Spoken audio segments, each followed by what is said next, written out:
Good morning, everyone. Hope it's a beautiful day to start our learning. Chandni viewers welcomes you all for the online class. And let's begin our session with word of the day. And today's word is ample.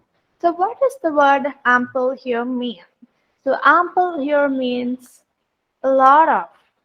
Okay, so whenever you have to use this phrase lot of, instead of using this phrase, you can go for this word that is ample. I have ample amount of work to do. Instead of telling lots of work to do, I have ample amount of work to do, or I have got ample amount of time. Okay, so that is how we can use this word.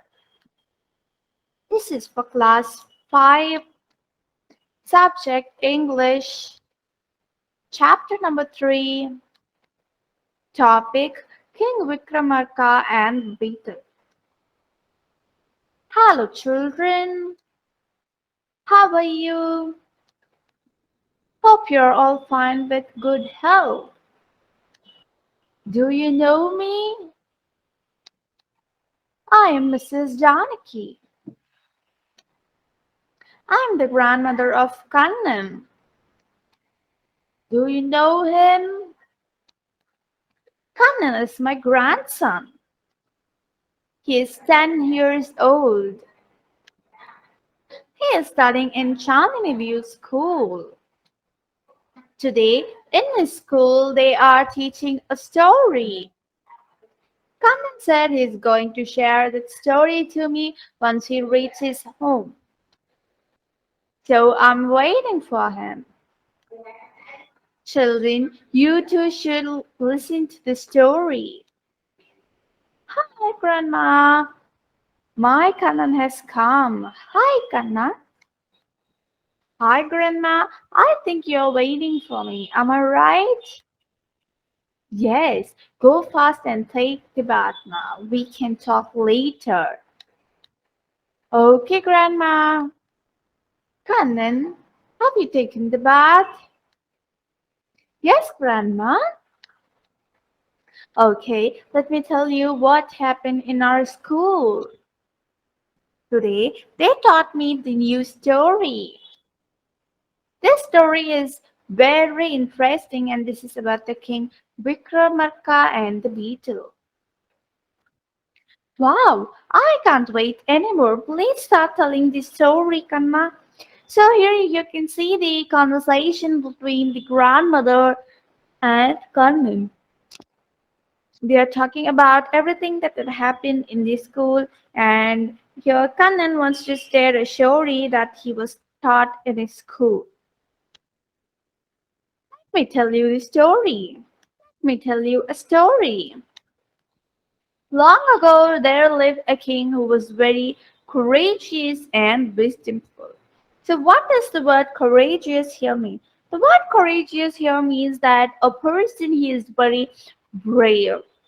Okay, and the word wisdomful here means that the person is full of knowledge. Okay, so here Kannan is telling his grandmother about a king who is brave and courageous. His name is Vikramarka. His subjects loved him and his enemies respected him. So he's telling us that the king's subjects they loved him and even the enemies respected him. One day a holy man came to him and the king Vikramarka came down from his throne and received him. And both of them had a conversation.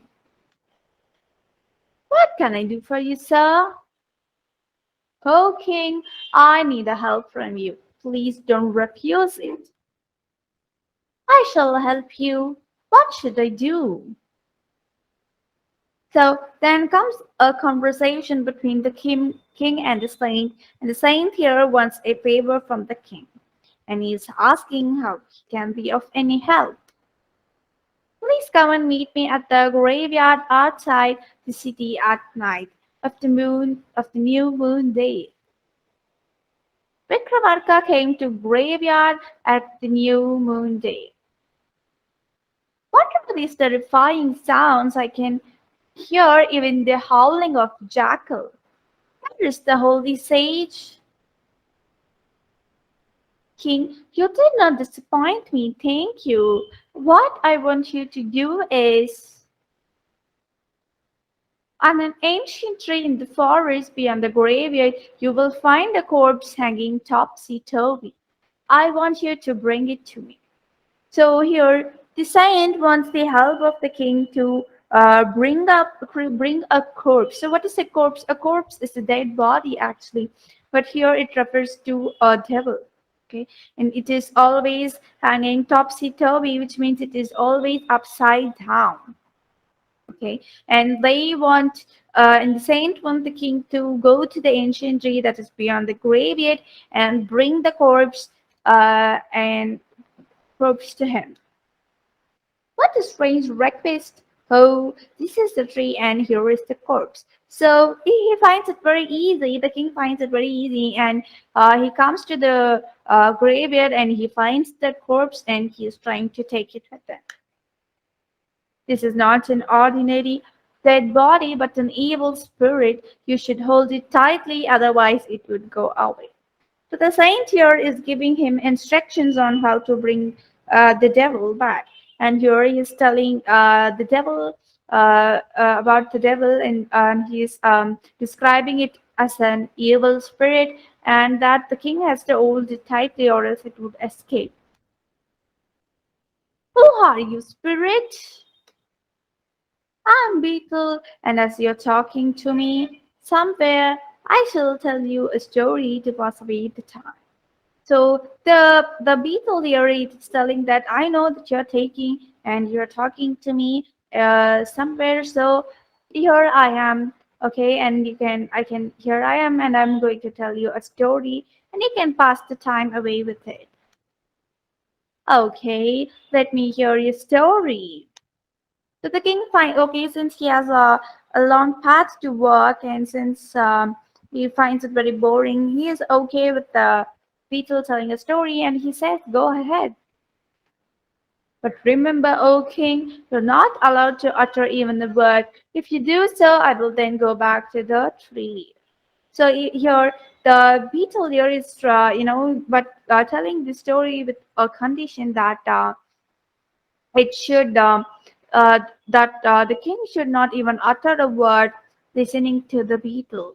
Okay, and if he does so, the beetle will go back. King, are you ready for my conditions? King nodded his head and started hearing the story. So he agreed to the conditions given by the beetle as well. The first story is about a woodcutter. A holy man had foretold the woodcutter that no matter how hard he worked, he would remain poor. He also told that if the woodcutter becomes rich, he would die immediately.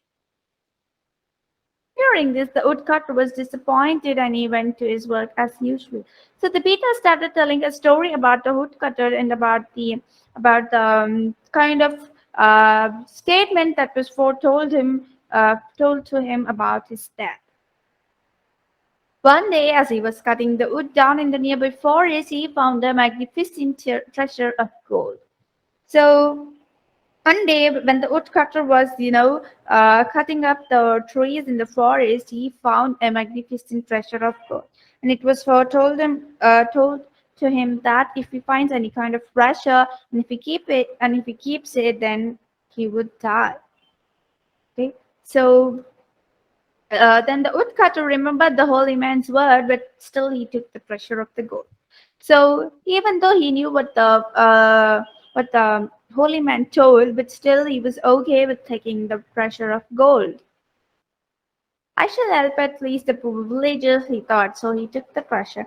He took the treasure, but not for him. He took the treasure so that he can help the villagers. He helped the poor villagers and lived 100 years. This is the end of the story. So he says that he helped the poor villagers and he lived 100 years. And yeah, the Betal also says that this is the end of the story.